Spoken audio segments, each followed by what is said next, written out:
Build Right is the educational division of Sparkbox, working to inspire and empower a web built right.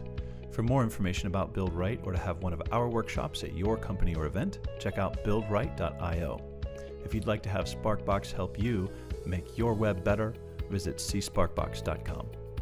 You're watching Pamela Pavliscak's Build Right Maker Series on Designing with Data from June 4th of 2015.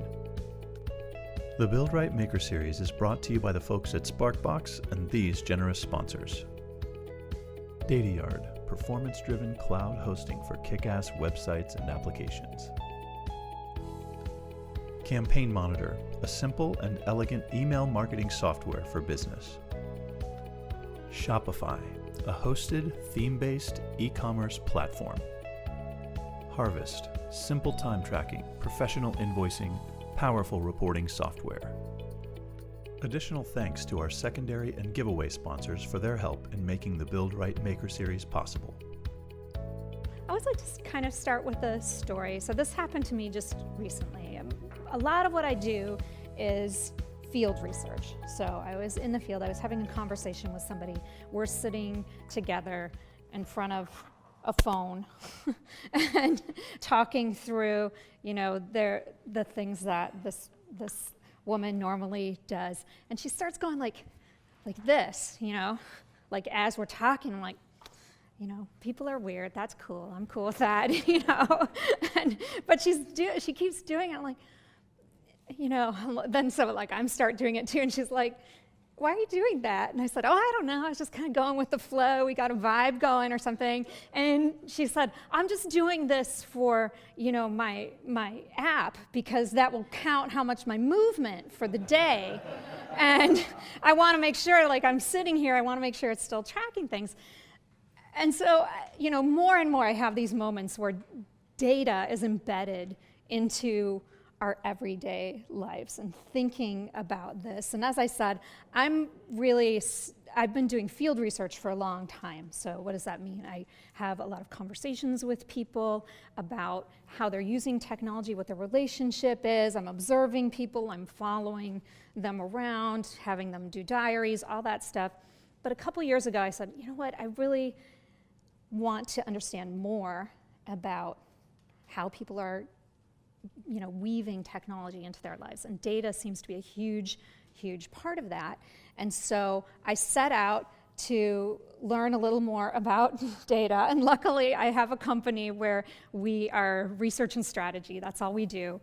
And so we hired in a statistician and a data scientist and started building our kind of knowledge about data. So I'm going to take you along with me on our journey today, and we're going to talk a little bit about data. We're going to talk a little bit about how different situations where we can use it in development. I just want to make sure we're getting your slides for the live stream. Oh, okay. So if I can, real quick. Sure. You can keep talking. Okay, and so there'll be some bad parts. We're going to get into that right away, actually, so that I don't lose you guys or anything. but it'll be okay. And then by the end, kind of come out of this with a process for working with data and kind of dovetailing it in at various points in your development process to inform the design and what we know about people and how they interact with it. So that's what we're going to do. I'm going to start with, can we hear this? So we're going to start on our journey. Let's say you're at some kind of company. Could be a startup, could be an enterprise, and data kind of starts to rear its ugly head. I mean, you're cool, you're like a developer in a cool, UX team, right? You're doing this app, it's kind of like Uber and Periscope, but for substances that are legal in certain states. And so you're like, okay, I'm gonna work on this. But then the CEO comes along and says, wait a second, they're speaking this weird language. And you're like, I don't get it. What's up with this? I'm a designer, I'm a developer. I don't have to know about all this data stuff. Or maybe it's a startup, and you've got your, cool, funding guy, venture funding guy, or gal in this case. And they're talking this language. And so I think this is what this is kind of the first thing we think about with data. I've been talking about using it to understand people. We think about it as sort of like this, the cold, hard facts that we measure. And that sort of puts us off, right? Because when we think about it, it's overwhelming. There's so much data. This is every minute this is happening. So even though this may not all be related to your site or app, you're probably getting a fair amount of data. One of my favorite stats ever, kind of a false correlation. It doesn't, you know, when the baby's born, they don't say like, activate the phones, you know. That would be awesome if that happened, but I don't think it works that way. Everyone has a lot of devices, and they're all creating data. And a lot of the data that we have now is, yeah, some of it's quantified self-data, tracking us as we go along.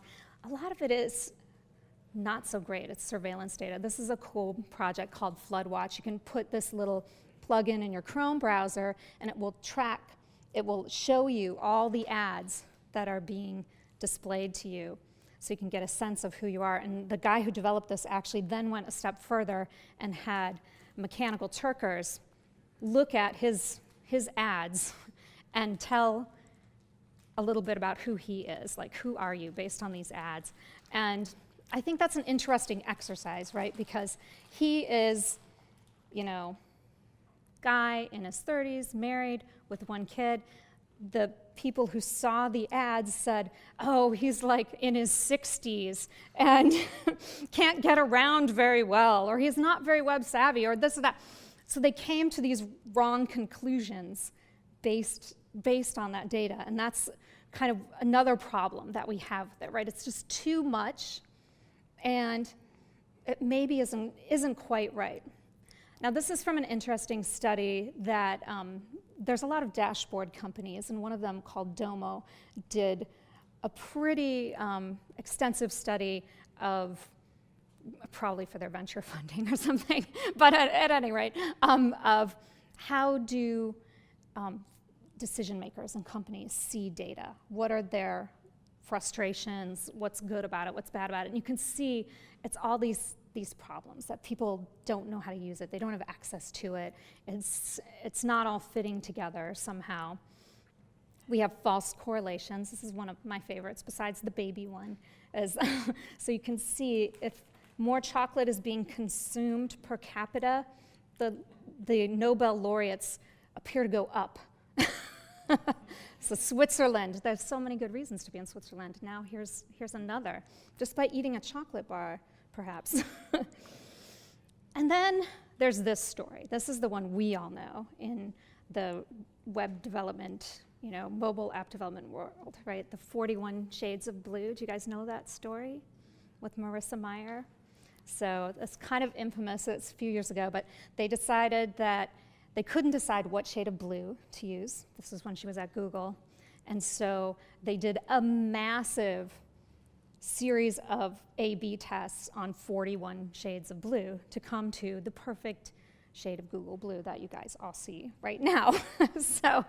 And we look to that and we say, like, well, this isn't really how we want to use data, right? That's a very extreme case. What's the point even of that kind of thing? It doesn't all connect up. And then finally, we know that experience is really complex. So I don't know, whether you're a researcher or a developer or designer, you know that the experience that we have with technology is complex. It's not just the moment that we're using something, it's all the things that come before it, it's all the things that come after it, it's the other sites around it that are setting expectations. It's a huge journey. And so I do a lot of research, we can talk about this in the afternoon if you want to, on happiness and technology. And one of my experiments was to have people draw their favorite site or app. So presumably this is something they use all the time. And I got a series of drawings, and you can kind of see a lot of people just drew the logo. I think you can guess all those. That's Starbucks, by the way, that one over there. That's like, yeah, okay. They looked like this, Our experience is complicated on the one hand, and it's very holistic on the other hand, right? So people couldn't remember that much about their experiences. What they remembered was a feeling that they took away or a few key elements that they used all the time. So this is complicated. How is data going to get at something like this? And our relationships with data itself, how is it going to get at that, right? This is from one of the interviews along with this research. And I was like, yeah, and it's an area of interest to me, quantified self, and that data and our relationship that we now have with our data in addition to the technology itself. So we know, the third problem with data is, okay, what are valid ways of measuring? What kind of data can we use? What can we do? So he hasn't made it very far, has he, on the beard scale? Anyone here? No, you guys are all pretty closely trimmed, so you haven't gotten to lumberjackly. But just because it's difficult to imagine how to use data in a way that makes sense and how to measure design in a way that makes sense doesn't mean we can't do it. These are all things that are notoriously difficult to apply data to and to measure. And some of these are kind of surprising, like the length of Saturn's day. I came across that one and I thought, why is that so hard to measure? But I guess it's the winds, the magnetic force, And so design is one of those things. And I think it's a worthwhile enterprise because how I look at it is essentially learning about people. So if we can step back from it and say like, okay, it's not, yes, it seems like cold, hard numbers, or yes, it seems overwhelming, but at its heart, it's another way to learn about people who are using the site. I like to think about, I don't know if you guys are into archaeology at all, but I like to think of it as a little bit like the traces people leave behind, like you'd see at an archaeological dig, where you have to put it all together. And this gives us a clue of how to use it, right? Because luckily for us, our civilizations still exist, and we can ask people questions, and we can marry data with other types of research and insights to get at that understanding. So I'm going to have a little activity break here. So what I want you guys to do, some of you guys know each other, some of you guys don't. I want you to, one person at a time, find 3 things you have in common, and each time you have something in common, high five them, and then move on to another one and move on to another one until you get 3 people. And you're asking, well, how am I going to find things in common? You have to ask them a yes/no question, right? So whatever that is, like I'll demonstrate with Ryan over here. So Ryan, do you eat a thick, juicy steak every single day? No. Okay. Do you like coconut? Yes. Yeah. Okay, so we want to get to 3, and then once you've reached 3, you switch to another person. Move around the room too. And for you guys who are on the live stream, I want you to just tweet out your questions, and I'll try to answer them for myself, okay? Or poll the room if somebody's missing a partner. Okay, go. We've got like 5 minutes maybe.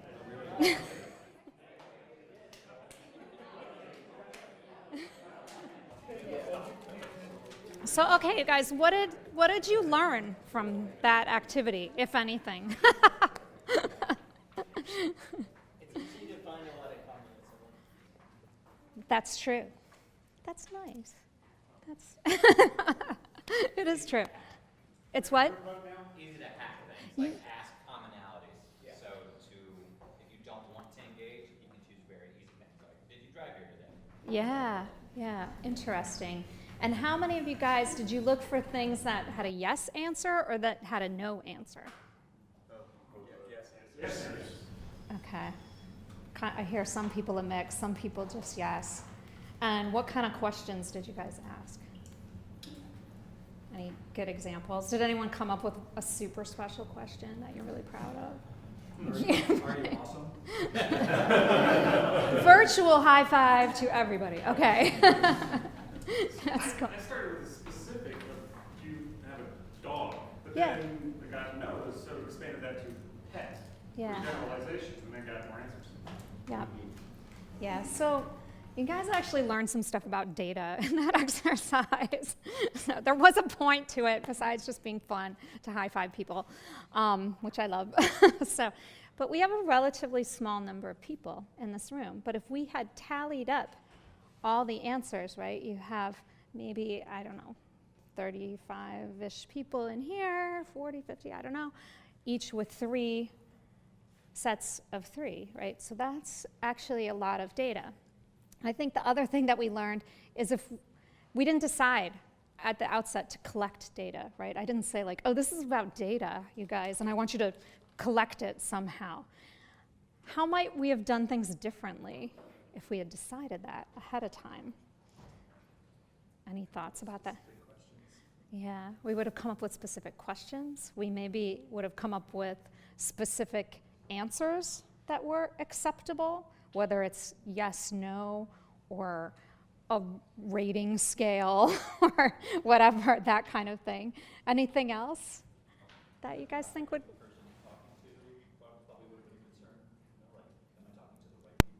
Yeah, yeah, definitely. You might not have been having as much fun or paying as much attention either. Whoops. All right. So I think the other things we learned, I don't know what happened with that. I probably broke it. Oh. Okay. Is that, so if we don't decide ahead of time what to collect, we kind of end up with this mess of stuff, right? But what if we didn't decide to collect it, and afterwards I said, okay, let's all just write down everything that you remember from those answers. What do you think would happen then?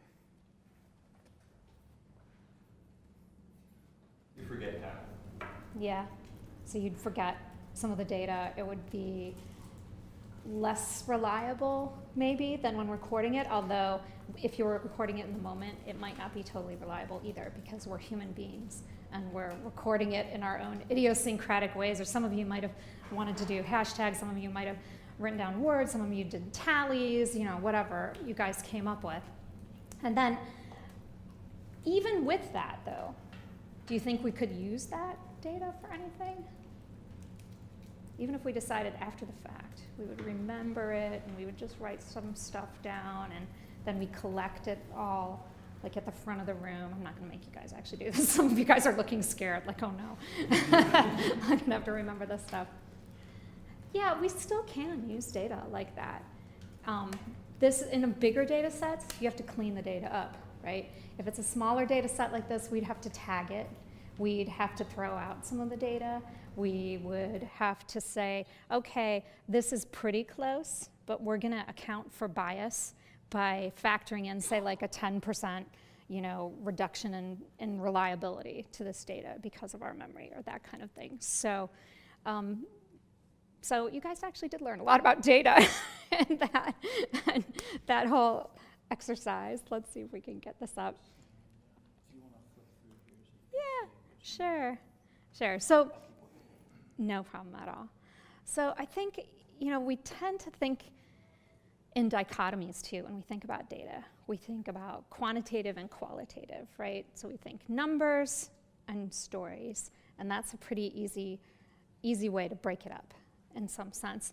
For me, I feel like that's not as useful anymore because of big data. So big data is a little different. It's not always numeric.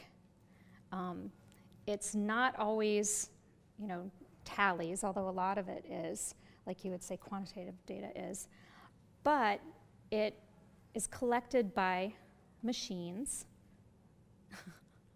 like this. It's collected by machines where people are doing the things that they normally do. So you might be vaguely aware that, like, oh, data's being collected on me now. And I've actually had field research projects where people are like, oh, that probably triggered something, because I selected that button or I chose that. So there's this kind of vague awareness that we're being tracked and data's being collected. But it's in the background, and it's all happening as you're going along, and you forget, and you don't realize you're being, tracked or studied or whatever. I think that's a big difference that's new.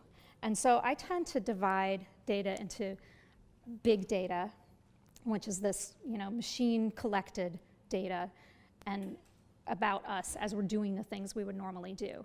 And that can be a lot of different things, right? That can be like sensor data in our phones, that can be, customer service files, it can be anonymized, it can be a little more individualized. There's a lot of variation, but I think that's the key divider. And then the other kind of, you guys are all like so distracted by that. Ben, stop being so distracting. Yay! All right. So, big data. And it's it's still a little confusing. It's still being defined, right? So, this is, I don't know, what I always think about with big data. It's like we still don't really know what it is. And so we have, I'm lucky to work with really smart people, and we have one guy who's a former physics professor, now data scientist, and he's like, a lot of big data isn't really about tallies. It's like data that we're creating by the machine for the machine to feed like AI or machine learning or algorithms. And to that I responded, huh? What? What do you mean? I mean, a lot of it's just really, really confusing stuff. And I think this quote kind of captures that. There is a band in Brooklyn called Big Data. Oh, that's what they look like. I've never listened to their music though, but we should on break, don't you think? And this is a little bit of what I was talking about with big data. It's multi-structured, but for me, I think the big difference is it's collected by machines and people aren't that aware of it. This would be some examples of types of big data. There's probably many more. You notice I didn't put other quantitative things in here, like surveys. I'm not even really sure where to put those, because that's got some intent, right? We've designed a study.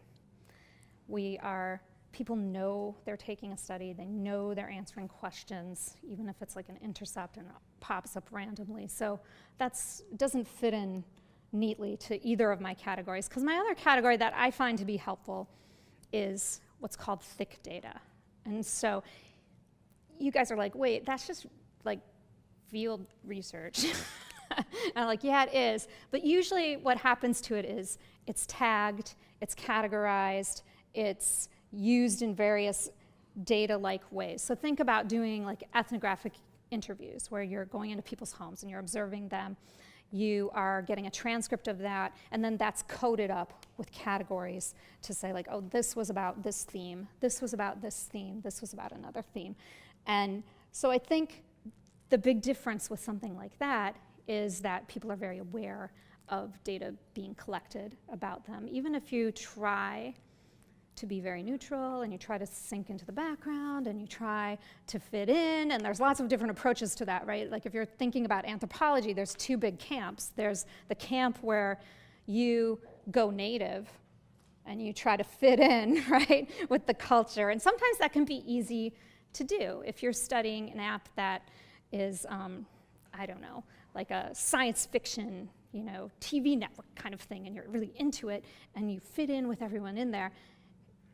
It may feel more natural, but sometimes it's just not possible in the kind of research that we do. You don't fit in with that group. You're not going to be able to go native. And people are still aware of being studied, so there's some complications with that. And these are just some examples of things that I would put in that category. Now, not all of these are coded up and treated like data, right?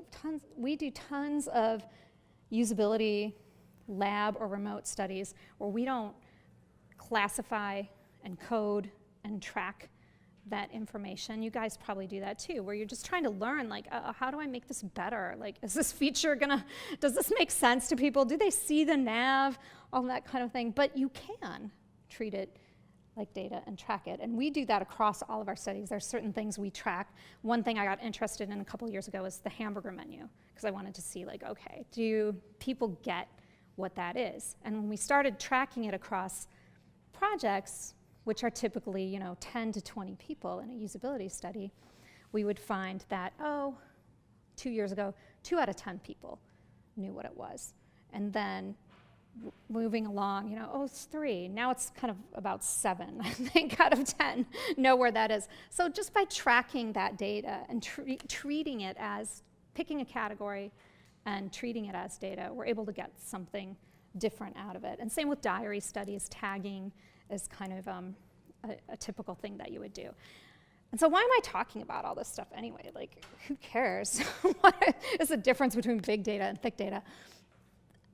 For me, I think the key is to put them together in various ways, and that's how you're going to learn new things about the people who are engaged with your technology, whatever it is. So in the next section, we're going to look at different ways to pair up these kinds of data and how companies have done that to some effect. So I kind of divided into 3 different categories: using data to innovate or to create something new, using data to improve something, and then using data to measure or track it. So let's talk about innovation first, because it seems to me, I think there's probably a lot of feeling in our profession and maybe in the room that innovation and data don't really go together, right? Like there's the whole, oh, what about gut feel?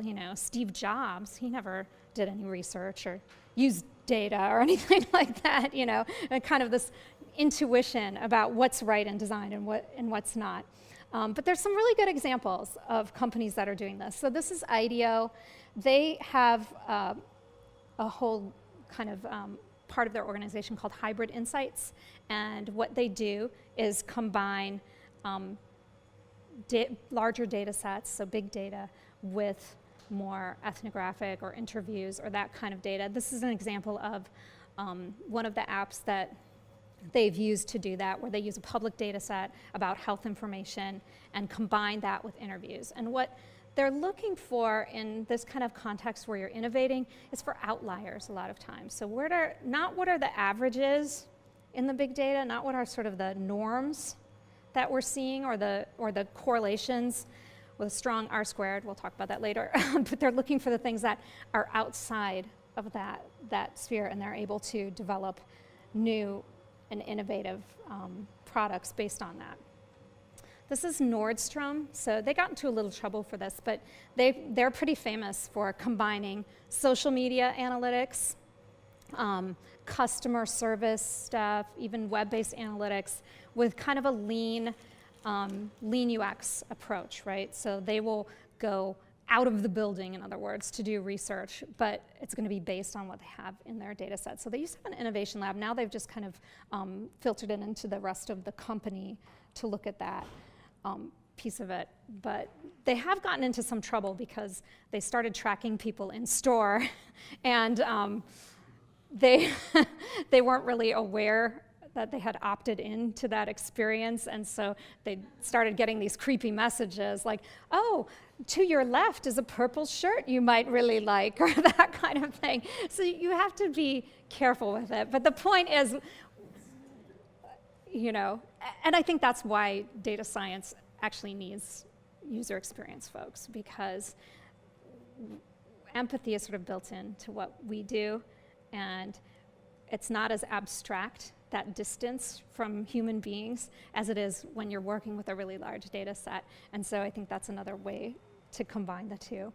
Now, you guys have probably all seen this adaptive path customer journey map, but what most people don't focus in is on the bottom, they lay out how they combined quantitative and qualitative. Now here they just use survey and interviews, which doesn't really count as big data for me, but you could conceivably do that in a context like that, looking at your analytics, say, for your website, and then from what you learned there, kind of dovetailing that with some interviews. And then MailChimp, another example. You guys have probably seen their personas as a way to kind of design to the next level and make sure that design is on track too. I mean, it kind of fits both of those models. But they took customer service data, that was their starting point for all of that, and then drilled down further and further before they made their personas, which is great because personas are kind of my pet peeve, because I find that a lot of companies just kind of make them up. So it's better if there's some data behind them, and this was a good way to do it that came out of conversations that were then aggregated into a larger data set. So data pairings for innovation, you can see they kind of follow a little bit of a pattern. It's some kind of bigger data set with interviews or something that's more of a deep dive like this. So improving, this is where we think about data most of the time. Yeah, this is a great little machine. So as you're running, it will feed you tomatoes, which because of course, like that's what you want when you're running. Can you even imagine? Gotta refresh, gotta restore. So, and I think this is the way we think about data the most, is improving. When people say, oh, data-driven design, you think, I don't know what you guys think. What do you think? I can tell you what I think. I think A/B tests. Yeah, right. That's what most people think. It's like, and there's whole O'Reilly books that are like designing with data. And it's all about A/B testing. A/B testing can be really helpful, but again, I think it's kind of iterative and has to be paired with these other methods. So we can look at some examples of this. So Airbnb, it's really interesting. They have a blog for their data group, and it's called Experiments at Airbnb.com, I believe, and they do tons and tons of A/B testing. They A/B test up the wazoo. They A/B test everything, and and they combine that with their analytics, and it's unclear to me whether they're combining that with other kinds of field research or not, but they're extremely data-driven, and in this case, the case study I pulled this from, they're tweaking the pricing at the top, and if you go to the blog, you can see how many iterations they went through before they got to that. And I always have this question in the back of my mind, like, well, okay, but did you actually talk to people and see what they felt about that? So I think that's the counterbalance to that. At Etsy, that's something they're actually doing now, that they've started to integrate into their process. So they also have been really keen on A/B testing and bringing data into that process, and they just run thousands of A/B tests all the time. Their site's very extensive, and they've just started combining that with interviews to find out. So this is a really interesting project. They are looking at their sellers instead of their buyers, and what they wanted to do is go through that initial process of signing on and figuring out how to get started with Etsy. And so it started off with some observational interviews, then they had some ideas about how to solve it. They A/B tested those. They went back to interviews and kind of went back and forth between those two methods until they got to something that they felt was, showing value. GovUK is really great. They are using usability testing and analytics together. So this is a really common way to use data to improve, where you look at your analytics and you say, oh my God, there's something going on here that we don't understand or that looks like a problem. Let's go and test it. And so in this case, yeah, it's not career spelled wrongly, it's carer. So it's somebody who's taking care of somebody else. And they went through this process of signing up, which was rather onerous process, and they paired up A/B testing with usability tests to get to a better place with that. This is Facebook has been using customer data in all kinds of fun ways that you guys have probably heard about. I'm very interested in it because of all my research on happiness and how they've been sort of playing around and not being so upfront about how they have been experimenting with emotion in their posts, and the more happy things you see, the happier posts yours will be, and so on. But they're also using it in ways that are a little less questionable. So they're looking at customer data. In this case, they were looking at reporting for photos, because they spend a lot of money on customer service for people reporting photos saying, I want this photo taken down of me, with the beer bong hit or whatever you're doing, right? I want it taken down. And they're calling customer service, and they're taking up a lot of time and not using the online forms, which of course has sort of business repercussions. And so what they did is they looked at the patterns from their interviews just with teens. So they pulled out that segment and they said, okay, let's see what's going on there. And the fact is that teens, as you can imagine, don't like to report people, right? Especially their friends. Like they don't want to be like, oh, I'm going to report on you and then something bad's going to happen to you. That's the whole teen experience, is about avoiding that entirely. And so they saw the glimmers of this in the segment of data that they pulled from their customer service data. Then they went and did some interviews, and then they followed on with A/B tests to change the wording for their image reporting. And so that led to some success. So here, if we're talking about improvement, you can see a lot of the pairings are with A/B tests or customer service data. So it's a little more hands-on. It's not as blue sky, big picture as for innovation, where we're looking at bigger data sets. And then I think the third way that we can use data is to measure. And so this is the one that's scary and that we all think about. It's like, okay, this is the money question. And how do we connect all this up so that we're measuring the right things and we understand the value? And can we even put a value on design? It seems so squishy, and as we said before, it's complicated and people experience holistically. So I think what I want you guys to do, because you guys are probably using some kind of measures in your organization right now to track your success, or just to track things that you want to improve, or to inform the design. So I'd like to get you guys in groups of, say, 3 people, 2 or 3, 4, around then, and just brainstorm on the Post-its. 1 Post-it, 1 metric, just any metric you can think of. And it can be weird. I've had in the past people say like, oh, we have the number of people who show up to Donut Fridays at the office, or whatever, is a metric for participation. Anything that you're using in your organization to measure success. And you guys can mingle and pick your 3s, or you can just stay in place and do it. And I'll come around and help you guys out too. Okay, go. People on the feed, you should just tweet out your metrics with the hashtag #BeOurWorkshop.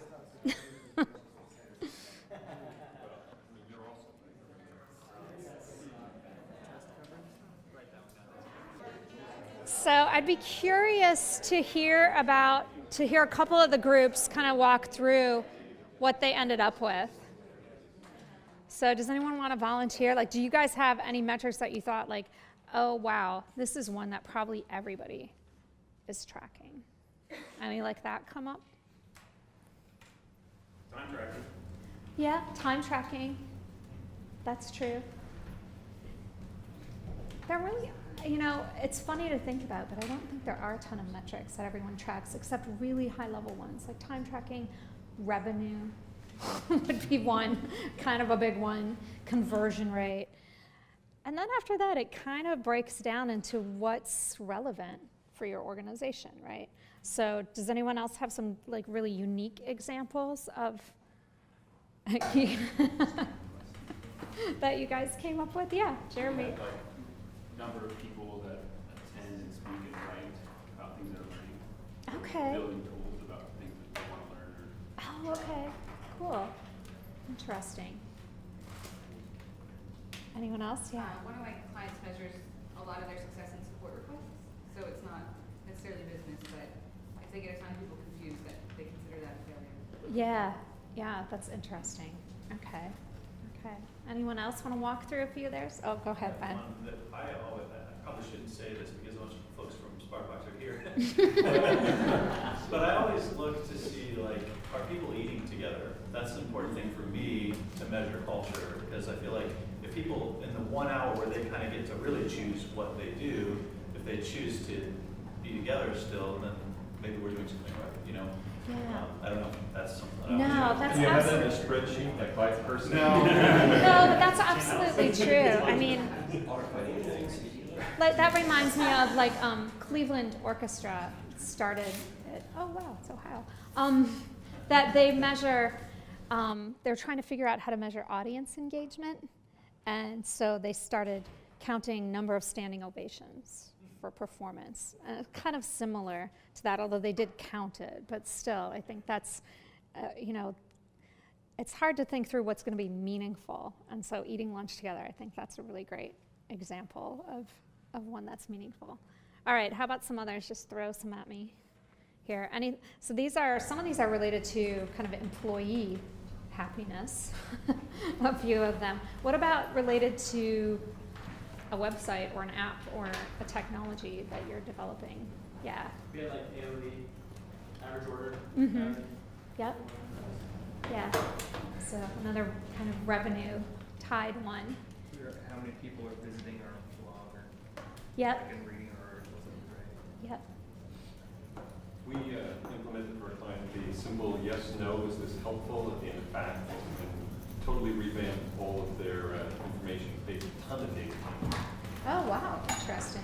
So it was just a pop-up, that point? That No, it's the, at the end of the fact. Or Oh, okay. the end of that, particular help you were looking in support. Was this Got it. helpful? Yes, no, and then a little blurb, space at the bottom. Interesting. A huge number of people responded. Yeah, that's really interesting, yeah. Yeah. We use Optimizely a lot to do a lot of A/B testing and multivariate testing. So we test design, layouts, sizes of elements on the either landing pages, homepage, and we also measure. There are different hypotheses Mhm. that are tried out Yep. to see which hypothesis has better conversion about either clicking a button, visiting an application page, or seeing the thank you page after submitting the whole application, going through the whole very complex experience. Yep. So we have to do that all those measurements all the time. Yeah, there's kind of a commonality in a lot of these in that when you're measuring something, there's a yes-no kind of thing. It's either this or that when you're measuring, whether it's yes-no to the information or an A/B test where it's like this one or this one, and then move on to the next thing. So, and a lot of them are tied to revenue, right? So and that's a tricky thing for design, to tie it to revenue. Any thoughts about why it might not be such a direct connection? Oops, I just moved my mic out of here. I would think it's either ignorance in a good way. Ignorance is just not knowing about something, not Yeah. that you're dumb. You know what I'm saying? Just ignorance about a subject. Yep. So those that are very interested in ROI just don't see the things we see from a user experience, from a design, from a layout, from a usability standpoint. And if they're not open-minded, it's hard to show them these are the things that would eventually get them that ROI that they want. Yeah, So- it is. Yeah, so there's ignorance. There's also, I think it's really hard to make that kind of one-to-one connection between a lot of measures, right? Some measures are easy because they're yes, no, but then others are not so clear-cut, right? So if, say, revenue goes up after a design change is made, that may not be just because of the design change, right? There might be a lot of other factors in there, an email campaign, what's happening with a competitor, as somebody said over here, the weather might change. I mean, there's a lot of things, a lot of other factors in that kind of measure. When we do this brainstorm in other contexts, these are the kinds of metrics that we've come up with. This is not an exhaustive list at all, but you can see here, I think what the other thing that I've been hearing too is some people are just doing counts, just like how many people read a blog post. I don't know if our people eating lunch together really count, but you could count it. And then some are ratios, right? Like your average order size or conversion rate would be a ratio that I think we look at. And kind of the going wisdom on metrics is that counts can often turn into vanity metrics. So if you're looking at number of page views, number of hits, maybe even number of purchases, it can kind of be a good thing to show to your funders or to, shout out to the world, but it might not be a realistic measure. And what you have to do is something that's more of a ratio. So I'm just using this example for conversion rate. So you could count, just a number here, but by making it a ratio, conversions to number of visits, you are giving yourself some kind of rate. Typically for e-commerce sites, it's not very high. It's like 2%. So if you wanted to make it a KPI, you would, it's dramatic, you would assign a percentage, like, oh, our KPI is an increase in conversion rates by 1% each quarter, something like that. So metrics are changing too. A lot of the things we mentioned are just like one thing we can track, right? Like it's a number that we got from our analytics, it's a result from an A/B test. They're getting a little more sensitive. So ModCloth, for example, wanted to track how they can serve customers who are not being served so well by the site. It's a pretty hard thing to track, right? And so they developed a multi-signal metric for underserved customers where they looked at a combination of analytics, customer service data, comments on the site, and pulled those together. And so that's called, it's really just multiple sources in one kind of metric. So that's one way that measures are going. So that's good and bad news. They're getting more sensitive, good, more complicated, bad. The other thing that's happening is event stream metrics, and really the content providers are innovating in this. So Upworthy is one good example, Medium's another, where they are tracking the event stream and making some assumptions about behaviors. So Upworthy's metric is attention minutes.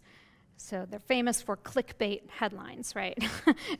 But they are realizing, well, wait, are people actually reading the article? Are they spending time on the site, or are they just clicking the link? So instead of counting the clicks, they're actually looking at the event stream.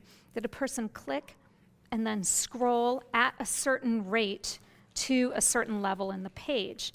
Well, that shows us a little bit about the attention that they've given this article. Did they read it? In other words, they're trying to imitate that. And so in the content world, this is kind of big, this event stream metrics. And then, of course, there's biometrics, too. So this is Electronic Arts, one of their games, and they have that's a huge amount of what they do as far as their research is biometrics, where you're strapped up to all kinds of things, devices measuring your heart rate and your brain waves and everything to see how excited you are by the game.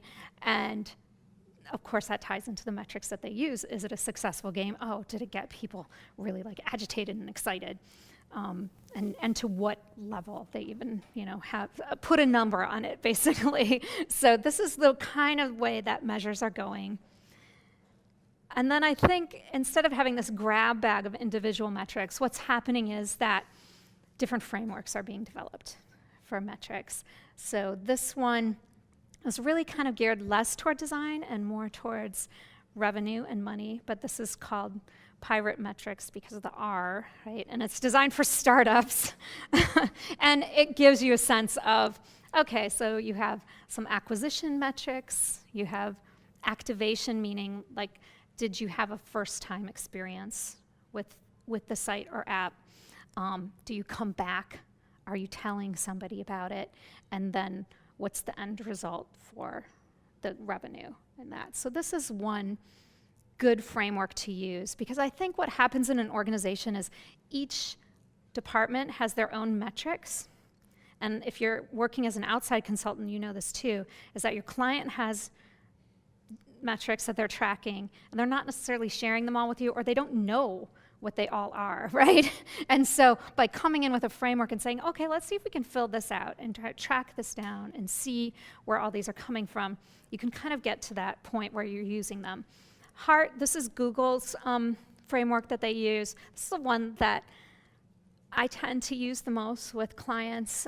It's a little more complicated, but it is a little more sensitive in that way too. And what they're trying to do is get at things like emotion, engagement, as well as some of the revenue metrics that you might need. And the goals are from the user's perspective. What's their goal?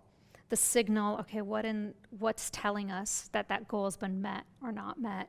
And then metrics, what are we going to measure about that experience? So if you're looking to put together a plan of like, okay, how am I going to use data in a way that informs design, having a framework like this is super helpful on a lot of different levels, right? Because it lets you decide, okay, what's important, what are the priorities in this broad range, this broad spectrum, and then how am I going to keep track of that and understand that and improve it. And then the final one that I like, because I'm a big fan of Avinash Kaushik, who's like the Google Analytics evangelist and super funny to hear from, and I'll point you to his website later, is this one called See, Think, Do. So this is an example of how a mobile app might fit into this pattern. So C for a Walgreens experience, Walgreens the drugstore, yes, is to have your prints uploaded to Instagram and you can just see them there right away. Then he divides those. So the C activities are the ones that people are just kind of getting to know you. They don't really have a need yet. They're just familiarizing themselves with your company. The think ones are, okay, I'm engaging a little more strongly. I think I might need to use you guys for something, but I'm not sure. And then the do, of course, are the activities that you're going to want to track conversion rates on. So the framework would look something like this, you know. So C would be people who wear clothes for a clothing website, right? And so how would you measure that piece of it? Thinking, okay, that they think they might want to get clothes. And then finally, the last one is like, okay, I want to do this right now. And the reason why this one I think can work in a lot of organizations that we work with is because it's kind of a blend of marketing and user experience. And so that can be a good combination because a lot of the measurements are coming out of marketing. Actually, a lot of data is connected with marketing rather than user experience. And so this is a good way to kind of blend all those together. Okay, so I think this is actually a good point to break because after we come back, we'll talk about a process of working with data that kind of works across the board. Thanks for watching the Build Right Maker Series. Check out our other videos from industry leaders at buildright.io. Or even better, buy a ticket and attend in person.